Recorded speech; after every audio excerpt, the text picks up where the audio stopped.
ਇੱਕ ਮਾਈ ਅੱਜ ਟੈਲੀਫੋਨ ਦੇ ਰਾਹੀਂ ਕਹਿ ਰਹੀ ਸੀ, ਕਾਫੀ ਸਮੇਂ ਤੋਂ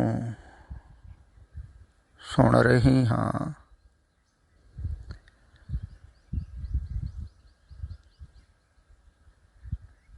ਤੇ ਹੌਲੀ ਹੌਲੀ ਲਗਾਵ ਘਟ ਰਿਹਾ ਹੈ, ਛੁੱਟ ਰਿਹਾ ਹੈ। ਫਿਰ ਵੀ ਬਹੁਤ ਕੁਛ ਐਸਾ ਹੈ ਜਿਹਨੂੰ ਛੱਡਣ ਦੀ ਕੋਸ਼ਿਸ਼ ਕਰ ਰਹੀ ਹਾਂ, ਪਰ ਛੁੱਟ ਨਹੀਂ ਰਿਹਾ ਹੈ। ਤੋਂ ਜ਼ਿਆਦਾ ਵੈਰਾਗ 'ਚ ਆ ਗਈ, ਰੋਣ ਲੱਗ ਗਈ। ਇਸ ਕਰਕੇ ਉਦੋਂ ਗੱਲ ਕੋਈ ਹੋ ਨਹੀਂ ਸਕੀ।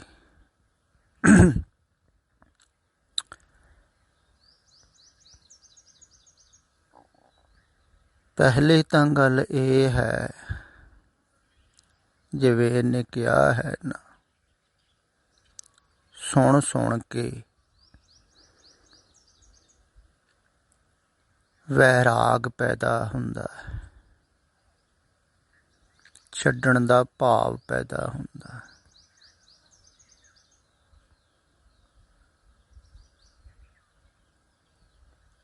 ਇਹੋ ਹੀ ਫਰਕ ਹੈ, ਖਿਆਲ ਵਿੱਚ ਰੱਖੋ। ਮੈਂ ਅਕਸਰ ਕਹਿੰਦਾ ਹੁੰਦਾ ਹਾਂ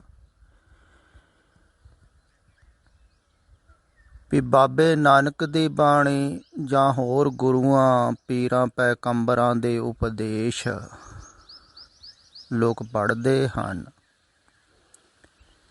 ਉਹਨਾਂ ਦਾ ਅਸਰ ਨਹੀਂ ਇੰਨਾ ਹੁੰਦਾ, ਕਿਉਂਕਿ ਉਹ ਹੋ ਚੁੱਕੇ ਹਨ। ਉਹਨਾਂ ਦੇ ਨਾਲ ਤੁਹਾਡਾ ਸੰਬੰਧ ਨਹੀਂ ਬੈਠਦਾ।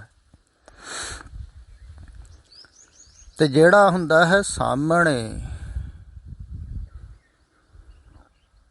ਉਹਨੂੰ ਤੁਸੀਂ ਜਦੋਂ ਸੁਣਦੇ ਹੋ ਨਾ, ਪਹਿਲਾਂ ਤੇ ਜ਼ਿਆਦਾਤਰ ਲੋਕਾਂ ਦਾ ਮਨ ਇਨਕਾਰ ਕਰੇਗਾ,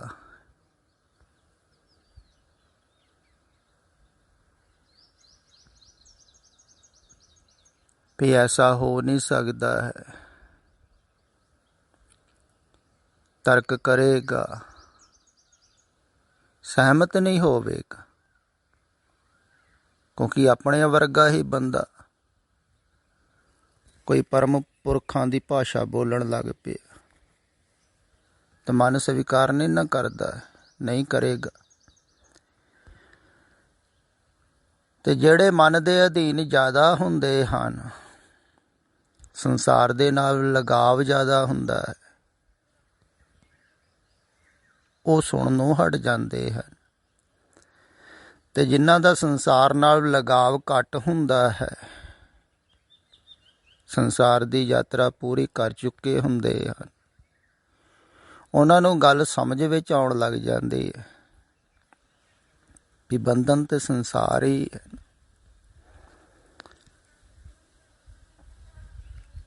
ਤੇ ਜਿੰਨੀ ਜਿੰਨੀ ਸਮਝ ਵਿੱਚ ਆਉਂਦੀ ਹੈ,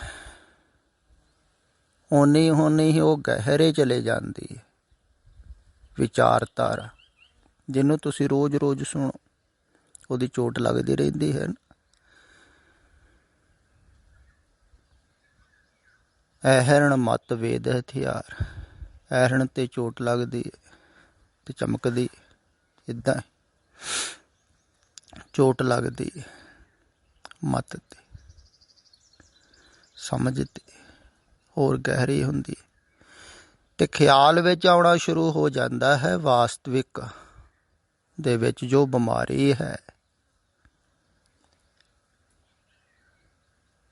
ਰੋਗ ਹੈ,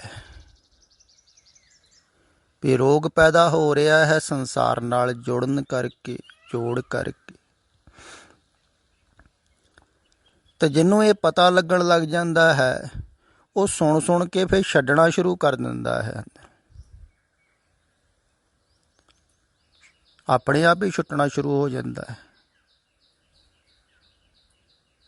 ਮਨ ਪ੍ਰਭਾਵਿਤ ਹੋਣਾ ਸ਼ੁਰੂ ਹੋ ਗਿਆ ਨਾ।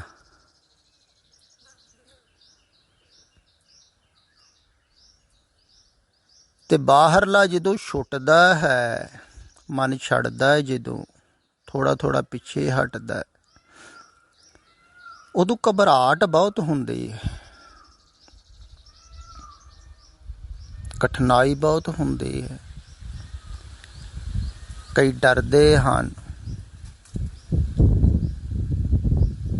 ਵੀ ਐਸਾ ਨਹੀਂ ਹੋਵੇਗਾ, ਐਸਾ ਨਹੀਂ ਕਰਾਂਗੇ,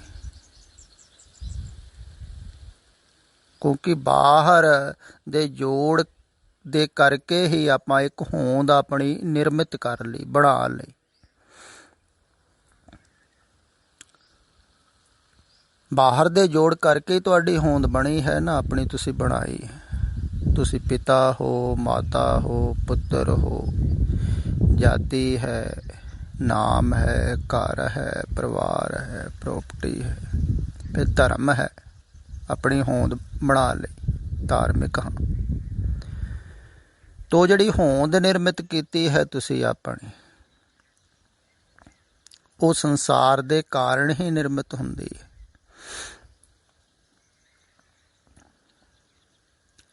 ਸੰਸਾਰ ਦੁਆਰਾ ਹੀ ਬਣਦੀ ਹੈ, ਸੰਸਾਰ ਵਿੱਚੋਂ ਹੀ ਬਣਦੀ ਹੈ। ਪਹਿਲਾਂ ਤਾਂ ਤੁਸੀਂ ਸਾਫ਼ ਹੀ ਆਏ ਸੀ ਨਾ, ਹੋਂਦ ਬਣੀ ਸੰਸਾਰ ਵਿੱਚ। ਤੇ ਜਿੱਡੀ ਵੱਡੀ ਕੋਈ ਹੋਂਦ ਬਣਾ ਲੈਂਦਾ ਸੰਸਾਰ ਦੇ ਵਿੱਚ, ਤਾਂ ਉਹਦਾ ਹਉਂ ਓਡਾ ਵੱਡਾ ਹੁੰਦਾ ਹੈ, ਉਹਨੂੰ ਓਨਾ ਹੀ ਰਸ ਆਉਂਦਾ ਹੈ। ਹਉਂ ਦਾ ਰਸ, ਮੈਨੂੰ ਇੰਨੀ ਦੁਨੀਆ ਜਾਣਦੀ, ਪਹਿਚਾਣਦੀ, ਆਦਰ ਕਰਦੇ, ਸਤਿਕਾਰ ਕਰਦੇ, ਮਾਣ ਕਰਦੇ, ਲੋਕ ਪੂਜਦੇ। ਦੇਖੋ,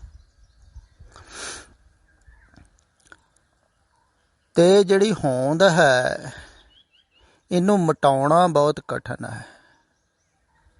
ਤੁਸੀਂ ਇਉਂ ਸਮਝ ਲਵੋ, ਮਨ ਰੂਪੀ ਇੱਕ ਮੰਦਰ ਬਣਾ ਲਿਆ ਤੁਸੀਂ, ਭਵਨ ਬਣਾ ਲਿਆ,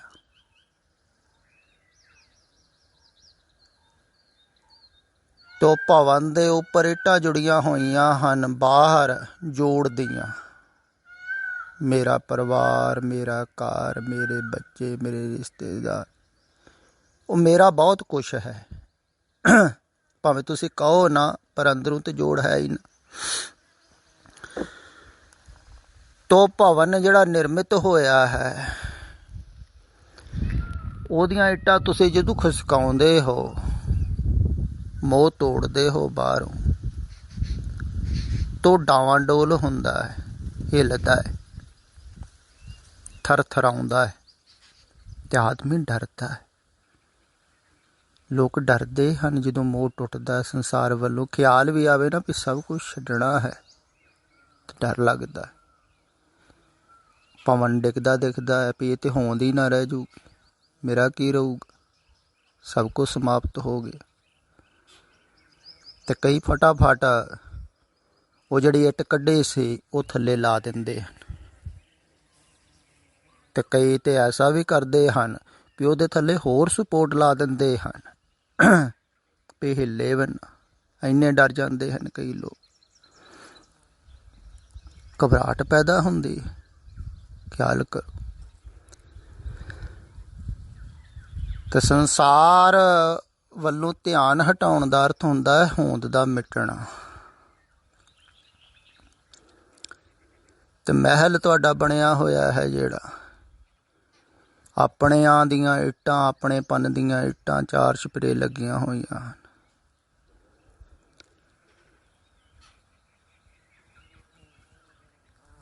ਤੇ ਖਿਸਕਾਉਣ ਲੱਗਿਆਂ ਡਰ ਲੱਗਦਾ।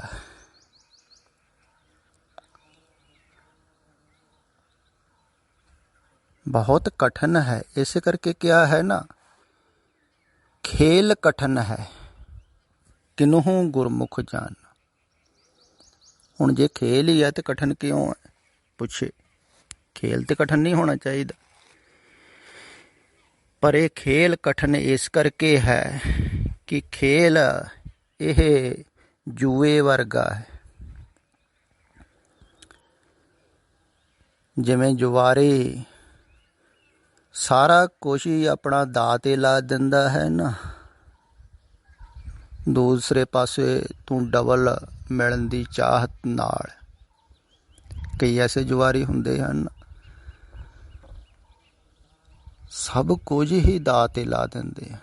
ਘਰ ਪਰਿਵਾਰ ਜਾਇਦਾਦ, ਕਈਆਂ ਨੇ ਤਾਂ ਘਰ ਵਾਲੀਆਂ ਇਸਤਰੀਆਂ ਵੀ ਦਾਅ 'ਤੇ ਲਾ ਦਿੱਤੀ, ਤੁਸੀਂ ਸੁਣਿਆ ਹੀ। ਜਾਂ ਤੇ ਡਬਲ ਮਿਲ ਜਾਵੇਗਾ ਤੇ ਨਾ ਮਿਲਿਆ ਪੱਕਾ ਥੋੜ੍ਹੀ, ਤੇ ਸਾਰਾ ਦਾ ਸਾਰਾ ਹੀ ਜਾਂਦਾ ਲੱਗੇਗਾ, ਕੀ ਬਚੇਗਾ? ਮਨ ਡਰਦਾ ਹੈ। ਤੇ ਐਸਾ ਕੰਮ ਵੀ ਬਹੁਤ ਘੱਟ ਲੋਕ ਸਾਹਸੀ ਕਰਦੇ ਹਨ। ਬਾਹਰ ਦੇ ਜੂਏ ਤੇ ਦਾਅ ਤੇ ਲਾਉਣ ਵਾਸਤੇ ਜਿਹੜਾ ਕੰਮ ਕਰਦੇ ਹਨ, ਕਠਿਨ ਹੈ। ਸਭ ਕੁਛ ਜਾ ਸਕਦਾ। ਇਵੇਂ ਹੀ ਇਹ ਅਧਿਆਤਮ ਦਾ ਮਾਰਗ ਹੈ। ਇੱਥੇ ਬਾਹਰ ਦਾ ਦਾਅ ਤੇ ਲਾਉਣਾ ਹੀ ਲਾਉਣਾ ਹੈ, ਆਪਣਾ ਆਪਾ ਵੀ ਦਾਅ 'ਤੇ ਲਾ ਦੇਣਾ ਹੈ। ਸਭ ਕੁਛ ਦਾਅ 'ਤੇ ਲਾਉਣਾ ਹੈ। ਵਿਰਾਟ ਮਿਲਣ ਦੀ ਚਾਹ ਵਿੱਚ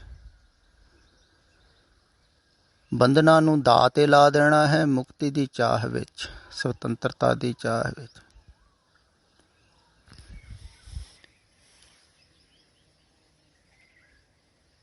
ਤੇ ਬਾਹਰੋਂ ਦਾਅ 'ਤੇ ਲਾਉਣਾ ਕਠਿਨ ਹੈ, ਕਿਉਂਕਿ ਮਨ ਡਰਦਾ ਹੈ।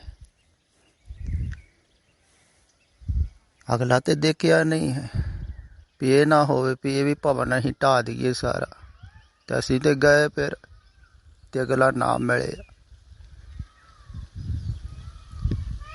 ਪਰ ਤੁਹਾਨੂੰ ਪਤਾ ਨਹੀਂ ਹੈ ਨਾ ਵੀ ਜਦੋਂ ਭਵਨ ਢਹਿ ਜਾਂਦਾ ਹੈ ਨਾ, ਇਹ ਮਾਇਆ ਮੋਹ ਦਾ ਮਨ ਦਾ ਬਣਿਆ ਹੋਇਆ, ਉਦੋਂ ਤੁਸੀਂ ਵਿਰਾਟ ਦੇ ਨਾਲ ਇੱਕ ਹੋ ਜਾਂਦੇ ਹੋ। ਜਿਹੜਾ ਭਵਨ ਦੇ ਵਿੱਚ ਆਕਾਸ਼ ਸੀ ਨਾ, ਉਹ ਵਿਰਾਟ ਦੇ ਨਾਲ ਇੱਕ ਹੋ ਜਾਂਦਾ ਹੈ।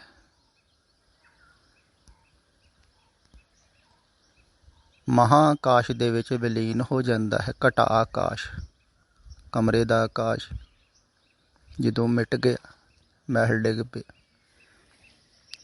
ਜਿਵੇਂ ਇੱਕ ਹੋਰ ਬਹੁਤ ਹੀ ਪ੍ਰਸਿੱਧ ਪ੍ਰਮਾਣ ਪੁਰਾਣੇ ਸਮਿਆਂ 'ਚ ਵੀ ਦਿੰਦੇ ਰਹੇ ਹਨ ਵੀ ਇੱਕ ਘੜਾ ਪਾਣੀ ਦਾ ਭਰਿਆ ਹੋਇਆ ਸਾਗਰ ਦੇ ਵਿੱਚ ਰੱਖ ਦਿੱਤਾ, ਤੇ ਸਾਗਰ 'ਚ ਹੀ ਲੀਨ ਹੋ ਗਿਆ। ਅੰਦਰ ਦਾ ਪਾਣੀ ਬਾਹਰ ਦੇ ਪਾਣੀ ਨਾਲ ਮਿਲ ਗਿਆ, ਡੁੱਬ ਗਿਆ।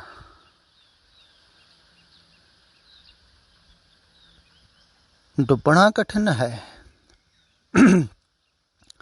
ਪ੍ਰੇਮ ਤੇ ਮਾਰਗ ਤੇ ਭਗਤ ਪ੍ਰੇਮੀ ਡੁੱਬਦਾ ਹੈ ਸਾਗਰ ਵਿੱਚ,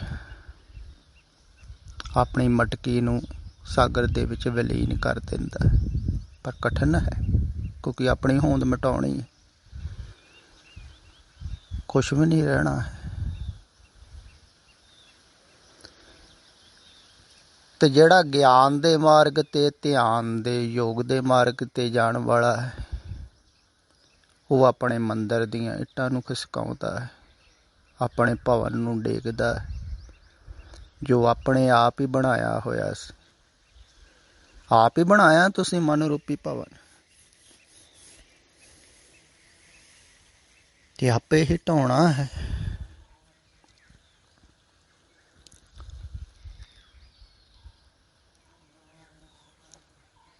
ਪਰ ਬਣਾਇਆ ਇੰਨੇ ਪਿਆਰ ਨਾਲ ਹੈ, ਇੰਨੇ ਰਸ ਲੈ ਲੈ ਕੇ ਬਣਾਇਆ ਹੈ, ਇੰਨੇ ਸਵਾਦ ਲੈ ਲੈ ਕੇ ਬਣਾਇਆ ਹੈ, ਇੰਨੀਆਂ ਚਾਹਤਾਂ ਨਾਲ ਬਣਾਇਆ ਹੈ। ਹੁਣ ਢਾਉਣ ਨੂੰ ਮਨ ਨਹੀਂ ਕਰਦਾ, ਲਗਾਵ ਤੋੜਨ ਨੂੰ ਮਨ ਨਹੀਂ ਕਰਦਾ। ਬਹੁਤ ਕਠਿਨ ਹੈ। ਇਸੇ ਕਾਰਨ ਖੇਲ ਕਠਿਨ ਕਿਹਾ ਹੈ। ਲਗਾਵ ਬੜੇ ਪਿਆਰੇ ਹਨ, ਬਹੁਤ ਗਹਿਰੇ ਹਨ। ਇਹਨੂੰ ਹੀ ਮਾਇਆ ਕਿਹਾ ਹੈ। ਮਾਇਆ ਮਹਾ ਮੋਹਣੀ ਹਮ ਜਾਣੀ, ਬੜੀ ਮੋਹਣੀ। ਮਹਾ ਠੱਗਣੀ ਵੀ ਕਿਹਾ ਹੈ। ਵੱਡਿਆਂ ਵੱਡਿਆਂ ਨੂੰ ਠੱਗ ਲਿਆ ਤੁਸੀਂ, ਸੁਣਦੇ ਵੀ ਹੋ ਪ੍ਰਮਾਣ ਵੀ ਦੇਵਤਿਆਂ ਨੂੰ ਠੱਗ ਲਿਆ। ਦੇਵਤਿਆਂ ਨੂੰ ਭਾਵ ਕਿ ਜਿਹੜੇ ਜਾਣਦੇ ਸਨ ਵੀ ਮਾਇਆ ਵਿੱਚ ਫਸ ਕੇ ਆਦਮੀ ਕਿਵੇਂ ਉਲਝਦਾ ਹੈ, ਕਿਵੇਂ ਭਟਕਦਾ ਹੈ, ਜਿਨ੍ਹਾਂ ਨੂੰ ਪਤਾ ਸੀ ਉਹਨਾਂ ਨੂੰ ਵੀ ਮਾਇਆ ਨੇ ਭਰਮਾ ਲਈ। ਜਿਨ੍ਹਾਂ ਨੇ ਛੱਡੀ ਸੀ ਮਾਇਆ, ਤਿਆਗੀ ਸੀ, ਉਹਨਾਂ ਨੂੰ ਵੀ ਭਰਮਾ ਲਿਆ। ਬਹੁਤ ਕਸ਼ਿਸ਼ ਹੈ ਪਰਮਾਤਮਾ ਦੀ ਮਾਇਆ। ਪਰਮਾਤਮਾ ਦੀ ਹੈ ਨਾ, ਹੈ ਤੇ ਪਰਮਾਤਮਾ ਦੀ, ਪਰਮਾਤਮਾ ਚੋਂ ਪੈਦਾ ਹੋਈ ਮਾਇਆ। ਮਾਇਆ ਦਾ ਅਰਥ ਹੁੰਦਾ ਛਾਇਆ। ਇਹ ਪਰਮਾਤਮਾ ਦੀ ਛਾਇਆ ਹੈ। ਇਹ ਸੰਸਾਰ ਪਰਮਾਤਮਾ ਦੀ ਛਾਇਆ ਹੈ। ਝੂਠ ਸੱਤ ਦੀ ਛਾਇਆ ਹੈ, ਇਉਂ ਕਹਿ ਸਕਦੇ ਹਾਂ। ਛਾਇਆ ਵਾਸਤਵਿਕ ਥੋੜ੍ਹੀ ਹੁੰਦੀ, ਜਿਵੇਂ ਤੁਹਾਡੀ ਛਾਇਆ ਬਣਦੀ ਹੈ। ਛਾਇਆ ਵਾਸਤਵਿਕ ਥੋੜ੍ਹੀ ਹੈ, ਤੁਸੀਂ ਵਾਸਤਵਿਕ ਹੋ। ਇੱਦਾਂ ਸੱਤ ਦੀ ਛਾਇਆ ਹੈ ਜੋ ਤੁਸੀਂ ਦੇਖ ਰਹੇ ਸੋ। ਤੇ ਛਾਇਆ ਵਾਸਤਵਿਕ ਨਹੀਂ ਹੈ, ਮਾਇਆ ਹੈ, ਸੁਪਨਾ ਹੈ। ਜਿਵੇਂ ਰਾਤ ਦੀ ਸੁਪਨਾ ਸਾਇਆ ਹੈ, ਇੱਦਾਂ ਹੀ। ਪਰ ਹੈ ਬਹੁਤ ਮੋਹਣੀ। ਫਿਰ ਚਾਰ ਛਪੇਰੇ ਜਿਹੜੇ ਤੁਹਾਡੇ ਹਨ,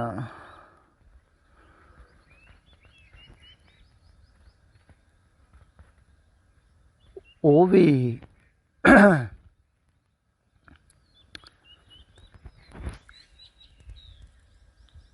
ਤੁਹਾਡਾ ਭਵਨ ਜਿਹੜਾ ਗਿਰਦਾ ਹੈ ਨਾ, ਉਹਨੂੰ ਗਿਰਨ ਨਹੀਂ ਦੇਣਗੇ। ਉਹ ਵੀ ਸਮਝਾਉਣਗੇ, ਉਹ ਵੀ ਰੋਕਣਗੇ ਵੀ ਆਪਣਿਆਂ ਤੋਂ ਬਗੈਰ ਕੋਈ ਨਹੀਂ ਪੁੱਛਦਾ ਹੈ। ਆਪਣੇ ਹੀ ਸਾਥ ਦਿੰਦੇ ਹਨ। ਆਪਣਿਆਂ ਦਾ ਸਾਥ ਕਰਨਾ ਹੈ, ਆਪਣਿਆਂ ਦਾ ਖਿਆਲ ਰੱਖਣਾ ਹੈ। ਚਾਰ ਛਪੇਰੇ ਜਿਹੜੇ ਉਹ ਤੇ ਸੰਬੰਧ ਜੋੜਨ ਵਾਲੇ ਹੀ ਆ। ਉਹਨਾਂ ਨੂੰ ਇਹ ਥੋੜ੍ਹੀ ਪਤਾ ਹੈ ਵੀ ਆਪਣੇ ਤੇ ਕੋਲ ਖੜੇ ਹੁੰਦੇ ਹਨ ਜਦੋਂ ਆਦਮੀ ਮਰ ਰਿਹਾ ਹੁੰਦਾ, ਕੋਈ ਵੀ ਨਹੀਂ ਬਚਾ ਸਕਦਾ। ਜਦੋਂ ਮੌਤ ਆ ਹੀ ਜਾਵੇ ਫਿਰ ਕਿੱਥੇ ਬਚਦਾ। ਪਰ ਉਹ ਸਾਰੇ ਹੀ ਸੰਬੰਧ ਜੋੜਨ ਵਾਲੇ ਹਨ, ਤੋੜਨ ਵਾਲੇ ਨਹੀਂ ਹਨ। ਉਹਦਾ ਵੀ ਇੱਕ ਕਾਰਨ ਹੈ, ਫਿਰ ਖਿਆਲ ਵਿੱਚ ਰੱਖੋ। ਤੁਹਾਡੀ ਹੋਂਦ ਸੰਸਾਰ ਦੁਆਰਾ ਨਿਰਮਿਤ ਹੈ। ਜੋ ਵੀ ਤੁਸੀਂ ਜਾਣਦੇ ਹੋ ਆਪਣੇ ਬਾਰੇ, ਸਭ ਕੁਝ ਸੰਸਾਰ 'ਚੋਂ ਮਿਲਿਆ ਹੋਇਆ ਹੈ, ਸੰਸਾਰ ਦਾ ਦਿੱਤਾ ਹੋਇਆ ਹੈ, ਸੰਸਾਰ ਦੁਆਰਾ ਗ੍ਰਹਿਣ ਕੀਤਾ ਹੋਇਆ। ਤੁਸੀਂ ਹੋਂਦ ਬਣਾ ਲਈ ਆਪਣੀ। ਤੁਸੀਂ ਸਮਝਦਾਰ ਹੋ, ਗਿਆਨਵਾਨ ਹੋ, ਚੰਗੇ ਹੋ, ਜੈਸੇ ਵੀ ਹੋ। ਖਿਆਲ ਹੈ, ਭਾਵੇਂ ਉੱਪਰੋਂ ਤੁਸੀਂ ਕਹੀ ਜਾਓ, ਪਰ ਅੰਦਰੋਂ ਤੁਸੀਂ ਜੁੜੇ ਹੋਏ। ਤੋ ਜਿਹੜੀ ਹੋਂਦ ਤੁਸੀਂ ਬਣਾਈ ਹੋਈ ਹੈ ਉਹ ਸੰਸਾਰ ਵਿੱਚੋਂ, ਅਗਰ ਤੁਸੀਂ ਉਹਨੂੰ ਮਿਟਾਉਣਾ ਸ਼ੁਰੂ ਕਰ ਦਿਓ, ਮਿਟੇਗੀ ਕਿਵੇਂ? ਪਹਿਲਾਂ ਜਿਹਦੇ ਦੁਆਰਾ ਹੋਂਦ ਬਣਾਈ ਉਹਨਾਂ ਵੱਲੋਂ ਧਿਆਨ ਹਟਾਉਣਾ ਪਵੇਗਾ। ਜਿਹਦੇ ਦੁਆਰਾ ਹੋਂਦ ਬਣੀ ਹੈ ਉਧਰ। ਅਗਰ ਤੁਸੀਂ ਆਪਣੀ ਹੋਂਦ ਮਿਟਾ ਦਿਓ ਸੰਸਾਰ ਵਿੱਚੋਂ, ਤਾਂ ਸੰਸਾਰ ਵੀ ਤੁਹਾਨੂੰ ਕਬੂਲ ਨਹੀਂ ਕਰੇਗਾ। ਇਹ ਵੀ ਗੱਲ ਖਿਆਲ ਵਿੱਚ ਰੱਖਣ ਯੋਗ ਹੈ। ਕਿਸੇ ਨੂੰ ਨਹੀਂ ਕੀਤਾ ਹੈ ਸੰਸਾਰ ਨੇ ਕਬੂਲ, ਜਿਨ੍ਹਾਂ ਨੇ ਹੋਂਦ ਆਪਣੀ ਮਿਟਾ ਦਿੱਤੀ ਸੀ।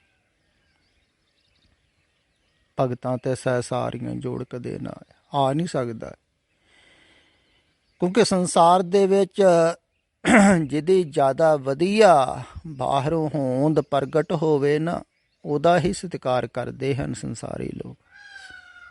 ਸੰਸਾਰ ਉਹਦਾ ਸਤਿਕਾਰ ਕਰਦਾ ਹੈ ਨਾ ਜਿਹੜਾ ਆਪਣੇ ਆਪ ਨੂੰ ਵਧੀਆ ਧਾਰਮਿਕ ਦਿਖਾਵੇ, ਚੰਗੇ ਕੰਮ ਕਰਨ ਵਾਲਾ ਦਿਖਾਵੇ, ਸੇਵਾ ਕਰਨ ਵਾਲਾ ਦਿਖਾਵੇ, ਉਹਨਾਂ ਹੀ ਸਤਿਕਾਰ ਮਿਲਦਾ ਹੈ। ਕੁਛ ਨਾ ਕੁਛ ਆਪਣੀ ਹੋਂਦ ਇਸ ਢੰਗ ਦੀ ਦਿਖਾਵੇ ਤਾਂ ਕਿ ਸਤਿਕਾਰ ਮਿਲੇ। ਲੋਕ ਸਤਿਕਾਰ ਕਰਦੇ ਹੀ ਹਨ। ਤੇ ਨਾ ਵੀ ਦਿਖਾਲੇ ਹੋਂਦ ਤੇ ਜਿਹੜੇ ਕਰਦੇ ਹਨ ਪਰਿਵਾਰ ਦੇ ਮੈਂਬਰ ਹਨ, ਉਹਨਾਂ ਵਿੱਚ ਹੋਂਦ ਕਾਇਮ ਰੱਖਣੀ ਹੈ ਤਾਂ ਉਹ ਵੀ ਦਿਖਾਵੇਗਾ, ਉਹਨਾਂ ਤੋਂ ਵੀ ਸਤਿਕਾਰ ਮਿਲੇਗਾ। ਅਗਰ ਹੋਂਦ ਹੀ ਨਾ ਰਹੀ ਤਾਂ ਸਤਿਕਾਰ ਨਹੀਂ ਮਿਲਣਾ। ਅਤੇ ਉਹਨਾਂ ਨੇ ਨਿਰਾਦਰ ਕਰਨਾ ਹੈ, ਉਹਨਾਂ ਨੇ ਕਹਿਣਾ ਤੂੰ ਕਿਸੇ ਦਾ ਵੀ ਨਹੀਂ ਰਿਹਾ, ਨਾ ਸੰਸਾਰ ਦਾ ਬਣਿਆ, ਨਾ ਰਿਸ਼ਤੇਦਾਰਾਂ ਦਾ ਬਣਿਆ, ਨਾ ਘਰ ਦਾ ਬਣਿਆ, ਕਿਸੇ ਦਾ ਨਹੀਂ ਬਣ ਸਕਿਆ, ਤੂੰ ਚੱਲ ਬਾਹਰ। ਜਿਹੜਾ ਬਣਿਆ ਹੀ ਕਿਸੇ ਦਾ ਨਹੀਂ, ਉਹਨੂੰ ਸੰਸਾਰ ਕਬੂਲ ਨਹੀਂ ਕਰਦਾ।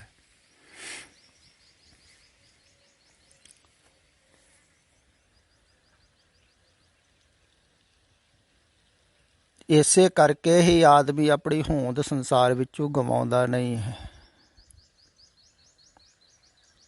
ਕਿਉਂਕਿ ਸੰਸਾਰ ਵਿੱਚ ਰਹਿਣਾ ਹੈ ਤੇ ਹੋਂਦ ਕਾਇਮ ਰੱਖਣੀ ਪਵੇਗੀ। ਤਦੇ ਜ਼ਿਆਦਾ ਧਾਰਮਿਕ ਲੋਕ ਨਹੀਂ ਕਹਿੰਦੇ ਹਨ ਅਣਖ ਕਾਇਮ ਰੱਖਣੀ। ਅਣਖ ਕੀ ਆ? ਉਹ ਹੰਕਾਰ।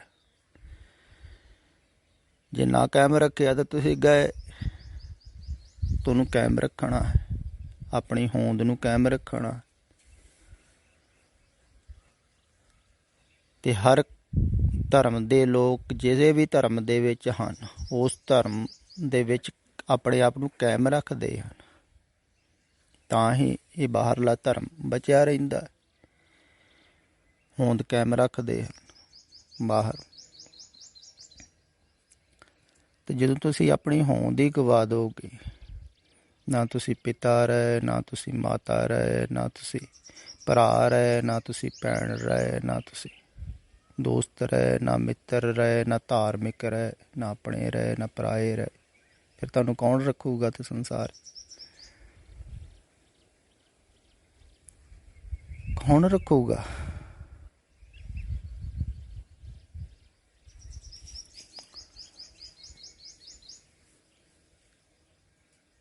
ਤੇ ਸੰਸਾਰ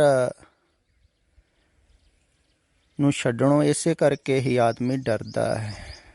ਤੇ ਸੰਸਾਰ ਵਿੱਚ ਰਹਿੰਦਿਆਂ ਹੋਇਆਂ ਤੇ ਬਹੁਤ ਜ਼ਿਆਦਾ ਕਠਿਨ ਹੈ, ਕਿਉਂਕਿ ਉੱਥੇ ਸਹਾਰਾ ਵੀ ਕੋਈ ਨਹੀਂ ਦਿਖਦਾ। ਜਦੋਂ ਹੋਂਦ ਨੂੰ ਮਿਟਾਵੋਗੇ ਕੋਈ ਸਹਾਰਾ ਨਹੀਂ ਦੇਵੇਗਾ। ਤਾਂ ਅਧਿਆਤਮ ਵਾਲੇ ਪਾਸੇ ਨੂੰ ਜਾਣ ਵਾਸਤੇ ਤੁਹਾਨੂੰ ਸੰਸਾਰ ਦੇ ਵਿੱਚ ਕੋਈ ਸਹਾਰਾ ਨਹੀਂ ਦੇਵੇਗਾ, ਬਜਾਏ ਗੁਰੂ ਤੇ ਜਾਗਰਤ ਪੁਰਸ਼ ਦੇ। ਜਾਗਰਤ ਪੁਰਸ਼ ਤੋਂ ਸਹਾਰਾ ਮਿਲਦਾ ਹੈ,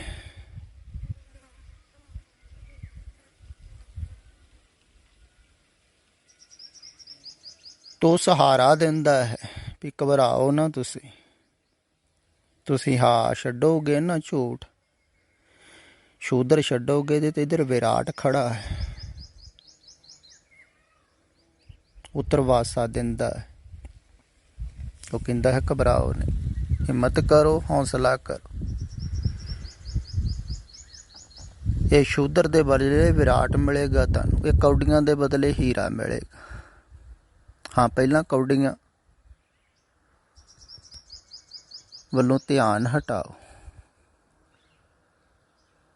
ਪੂਰਾ ਧਿਆਨ ਹਟਾਓਗੇ ਤਾਂ ਫਿਰ ਹੀਰਾ ਮਿਲੇਗਾ। ਫਿਰ ਹੀਰਾ ਮਿਲ ਗਿਆ ਤੇ ਕੌਡੀਆਂ ਛੋਟੀ ਜਾਣਗੀਆਂ, ਪਤਾ ਹੀ ਲੱਗ ਜਾਵੇਗਾ ਕੌਡੀਆਂ ਕੌਡੀਆਂ। ਹੀਰਾ ਹੱਥ ਚੜਿਆ ਨਿਰਮੋਲ, ਛੂਟ ਗਈ ਸੰਸਾਰ। ਪਰ ਜਿੰਨਾ ਚਿਰ ਤੁਸੀਂ ਸੰਸਾਰ ਦੇ ਵਿੱਚ ਹੋ, ਉਹਨਾਂ ਚਿਰ ਤੁਹਾਨੂੰ ਵਾਸਤਵਿਕ ਦਿਖਾਈ ਦਿੰਦਾ ਹੈ, ਕਿਉਂਕਿ ਚਾਰ ਛਪੇਰੇ ਜਿਹੜੇ ਹਨ ਤੁਹਾਡੇ ਆਪਣੇ,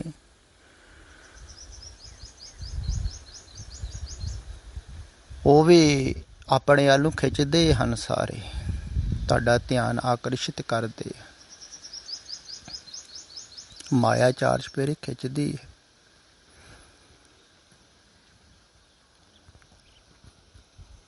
ਇਸੇ ਕਾਰਨ ਹੀ ਕਿਹਾ ਸੀ ਨਾ, ਗੁਰੂ ਦੁਆਰੇ ਹੋਏ ਤਾਂ ਸੋਝੀ ਪਾਏ ਸੀ, ਕਿਉਂਕਿ ਉੱਥੇ ਥੋੜ੍ਹੀ ਜਿਹੀ ਮਾਇਆ ਦੀ ਕਸ਼ਿਸ਼ ਘੱਟ ਹੁੰਦੀ ਹੈ ਜਾਗਰਤ ਪੁਰਸ਼ ਕੋਲ।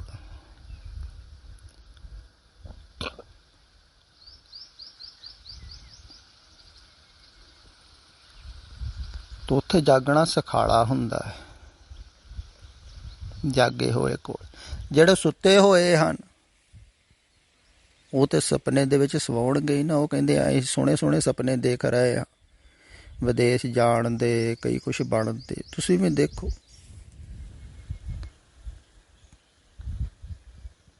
ਸਾਡੇ ਨਾਲ ਤੇ ਸੰਸਾਰ ਦੇ ਵਿੱਚ ਬਹੁਤ ਲੋਕ ਸੁਪਨੇ ਦੇਖ ਰਹੇ ਹਨ, ਸਾਰੇ ਹੀ ਦੇਖ ਰਹੇ ਹਨ, ਸਾਰੇ ਹੀ ਸੁੱਤੇ ਹੋਏ ਹਨ। ਜਾਗਦਾ ਤੇ ਕੋਈ, ਗੁਰਮੁਖ ਜੋਗੀ ਜਾਗਦੇ, ਹੋਰ ਜਗ ਸੁੱਤਾ ਮੋਹ ਪਿਆਰ। ਮੋਹ ਤੇ ਪਿਆਰ ਦੇਖੋ, ਜਿਹਨੂੰ ਤੁਸੀਂ ਪਿਆਰ ਕਹਿੰਦੇ ਹੋ ਨਾ, ਇਹ ਸਵਾਉਣ ਵਾਲਾ ਹੈ। ਭਾਵੇਂ ਧਾਰਮਿਕ ਪਿਆਰ ਹੀ ਹੋਵੇ, ਉਹ ਵੀ ਸਵਾਈ ਜਾਂਦਾ ਤੁਹਾਨੂੰ। ਧਾਰਮਿਕ ਲੋਕ ਵੀ ਸੁੱਤੇ ਹੀ ਹੋਏ ਹਨ, ਉਹ ਵੈਸਾ ਹੀ ਪਿਆਰ ਕਰ ਰਹੇ ਹਨ ਜੈਸਾ ਬੱਚਿਆਂ ਨੂੰ ਕਰਦੇ ਹਨ। ਮੋਹ ਕਹਿ ਸਕਦੇ ਹਾਂ।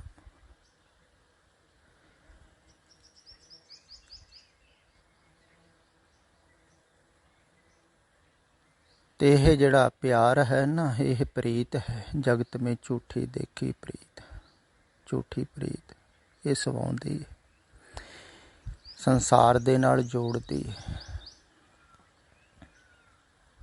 ਤੇ ਜੋੜਨ ਵਾਲੇ ਸਾਰੇ ਹੀ ਹਨ।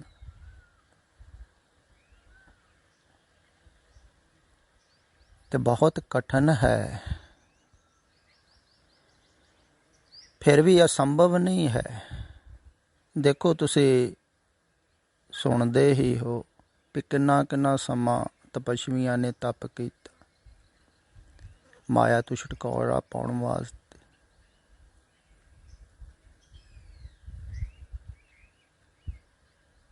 ਛੁਟਕਾਰਾ ਪਾਉਣ ਵਾਸਤੇ ਬਹੁਤ ਬਹੁਤ ਸਾਧਨਾ ਕੀਤੀ, ਜਪ ਤਪ ਕੀਤੀ।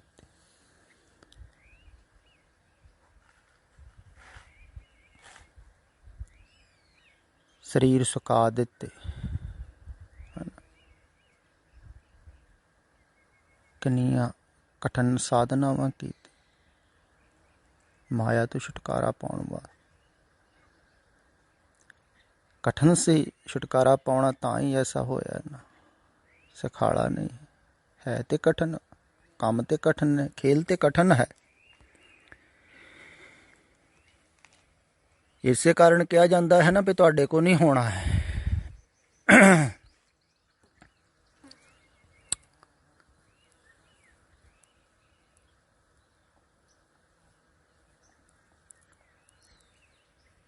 ਤੁਸੀਂ ਜਿਹੜਾ ਪਾਸਾ ਹੈ ਨਾ,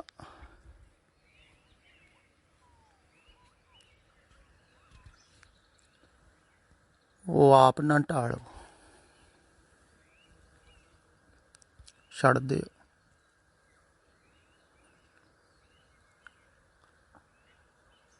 ਛੱਡਣਾ ਵੀ ਕਠਿਨ ਹੈ। ਤੇ ਇਹ ਜਿਹੜੀ ਅਵਸਥਾ ਹੈ, ਖਿਆਲ ਵਿੱਚ ਰੱਖਣ ਯੋਗ ਹੈ। ਮੈਂ ਇਹ ਕਹਿਣਾ ਚਾਹੁੰਦਾ ਸੀ ਵੀ ਵੈਰਾਗ ਦੀ ਅਵਸਥਾ, ਜਦੋਂ ਪਤਾ ਲੱਗ ਰਿਹਾ ਹੈ ਵੀ ਸਭ ਕੁਛ ਵਿਅਰਥ ਹੈ, ਅਸੱਤ ਹੈ, ਕੂੜ ਹੈ, ਜਿਹੜੇ ਸੰਬੰਧ ਹਨ ਝੂਠੇ ਹਨ, ਤੇ ਛੱਡਣ ਦੀ ਕੋਸ਼ਿਸ਼ ਵੀ ਕੀਤੀ ਜਾ ਰਹੀ ਹੈ, ਤਾਂ ਵੀ ਨਹੀਂ ਛੁੱਟ ਰਿਹਾ ਹੈ। ਤੇ ਕਾਹਲੀ ਨਾ ਕਰੋ, ਆਸਤੇ ਆਸਤੇ ਆਸਤੇ ਆਸਤੇ ਛੁੱਟੇਗਾ। ਜੇ ਇੱਥੋਂ ਤੱਕ ਪਹੁੰਚ ਗਏ, ਤੁਹਾਨੂੰ ਪਤਾ ਲੱਗ ਰਿਹਾ ਹੈ, ਵੈਰਾਗ ਪੈਦਾ ਹੋ ਗਿਆ ਹੈ, ਤੇ ਅੱਗੇ ਵੀ ਹੋਵੇਗਾ ਛੁਟਕਾਰਾ। ਜਿਹੜਾ ਤੁਹਾਨੂੰ ਇੱਥੋਂ ਤੱਕ ਲਾਇਆ ਹੈ ਨਾ, ਉਹ ਅੱਗੇ ਵੀ ਲੈ ਕੇ ਜਾਵੇਗਾ ਸਹਿਜ। ਅਗਰ ਤੁਸੀਂ ਛੱਡਦੇ ਗਏ, ਆਪਣਾ ਆਪ ਸਮਰਪਿਤ ਹੁੰਦੇ ਗਏ। ਤੇ ਸੁਣ ਸੁਣ ਕੇ ਹੀ ਦੇਖੋ, ਸੁਣੀਏ ਲਾਗੇ ਸਹਿਜ ਧਿਆਨ, ਕਿਉਂਕਿ ਇਹ ਸੁਣਨ ਦਾ ਅਸਰ ਹੁੰਦਾ ਹੈ।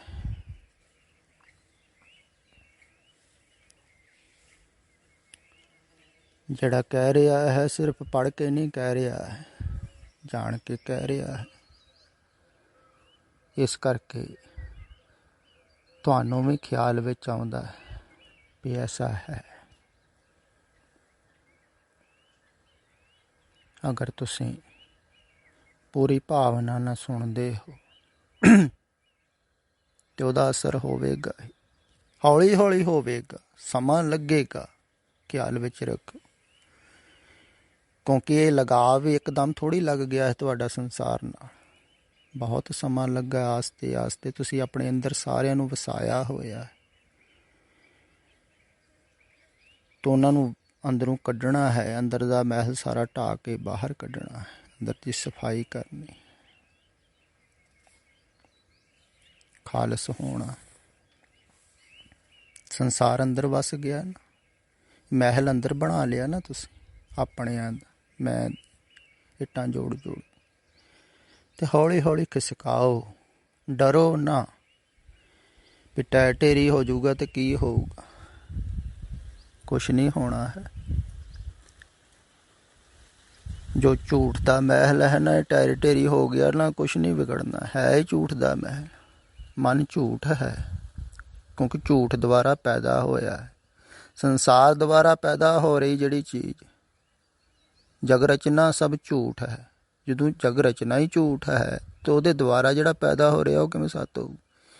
ਮਨ ਸੱਤ ਨਹੀਂ ਹੈ ਤੇ ਇਹਦਾ ਬਣਾਇਆ ਹੋਇਆ ਮਹਿਲ ਕਿਵੇਂ ਸੱਤ ਹੋਊਗਾ? ਝੂਠ।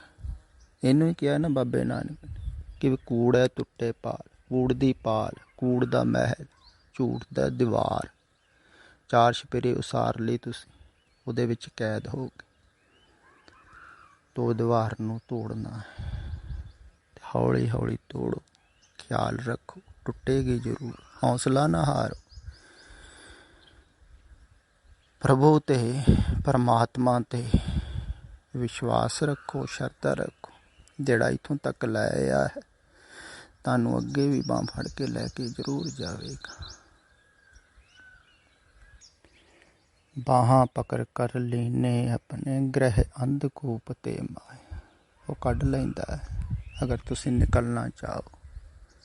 ਬਾਹਾਂ ਫੜਾਓਗੇ ਤਾਂ ਫੜ ਕੇ ਕੱਢੇਗਾ ਹੀ, ਕਿਉਂਕਿ ਉਹ ਤਰਸ ਕਰਦਾ, ਤੇ ਤਰਸ ਕਰਕੇ ਹੀ ਉਹ ਬੋਲ ਰਿਹਾ ਹੈ।